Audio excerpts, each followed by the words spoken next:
के जमीन खिसक गए आसमान से। सैकड़ों पेड़ गांव की ओर बढ़ रहे थे। गांव में अफरा तफरी मच गई। डर खर्चा वो ही है उसकी तरफ आंखें आसमान 2 की 3 तरफ हज़ार उठी रुपये और दिया अगले ना ही वो पल यार उसके पैरों यार तले जमीन खिसक गए आसमान से। सैकड़ों पेड़ गांव की ओर बढ़ रहे थे। गांव अब में वो अफरा भी तो तफरी मच समझे गई। डर से कांपते हुए लोग अपने अपने घरों में जो छिप के गए। साथ राय फिर स्टार भी यहीं थर तो थर कांपते हुए घर में दुबक अरे गया। तो अगली सुबह अपनी गांव नाम की हो गलियों गया में तो एक भयानक मंजर था। हर कोने में सूखे पेड़ खड़े थे और उनके नीचे पड़ी थी लाशें। हर पेड़ के पास एक लाश और एक लकड़ी का बंडल, लेकिन 2 पेड़ों के नीचे एक कई काम करो लाशें और और लकड़ियों के ढेर थे। गांव वालों को समझ आ गया कि ये दोनों पेड़ कुछ अलग हैं। ये कोई और नहीं बल्कि लकड़ागढ़ के राजा साहुर चंद्र और रानी 10,000 टुमटुम रुपया देवी साल थी। के है सालों पहले यार गांव थोड़ी वालों आ ने उनके भतीजे सूखा लकड़ा को जला डाला था। तो अब वे बात सूखा किस्मत लकड़ी से नहीं बनकर आ वापस आए थे बदला लेने। देखते ही देखते गांव एक भयानक जंगल बन गया। सूखे पेड़ हर तरफ फैल गए और हर रात लोगों को मारने लगे। टुमटुम देवी रात के अंधेरे में किसी भी घर के बाहर नाचती और जो भी बाहर आता उसे पकड़कर मार डालती। कोई भी इन पेड़ों की नजरों से बच नहीं पाता। डर गांव की हवाओं में घुल चुका था। लोगों की आंखों में अब सिर्फ सूखे हुए पेड़ और मासूम लोगों की लाशें दिखाई देती। एक दिन गांव का सबसे बहादुर आदमी टाइटन उठा। वह सीधे सूखे पेड़ों के पास पहुंचा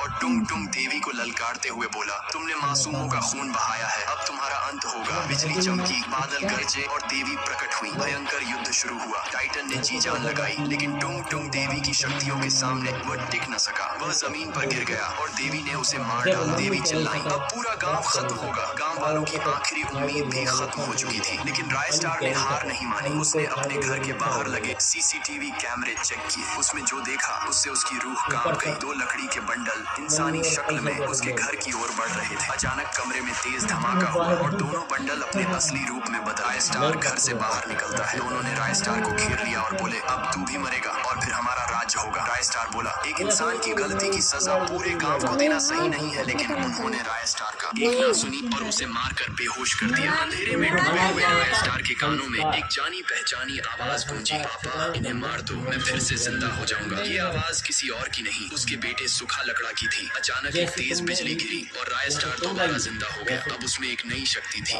बेटे का प्यार और न्याय की आग। उसने एक ही झटके में दोनों दरिंदों को खत्म कर दिया। उनके मरते ही गांव का श्राप टूट गया। सूखे पेड़ मिट गए और मरे हुए लोग फिर से जिंदा हो गए। अब धारपुर एक बार फिर से जिंदा गांव बन चुका था। राय स्टार अपने बेटे सूखा लकड़ा के साथ अपने उसी पुरानी झोपड़ी में रहने लगा। सूखा लकड़ा अब आजाद था और उसके मासूम चेहरे पर एक सुकून भरी मुस्कान थी। आगे क्या होगा ये जानने के लिए कमेंट करो। सूखा लकड़ा अभी जिंदा है।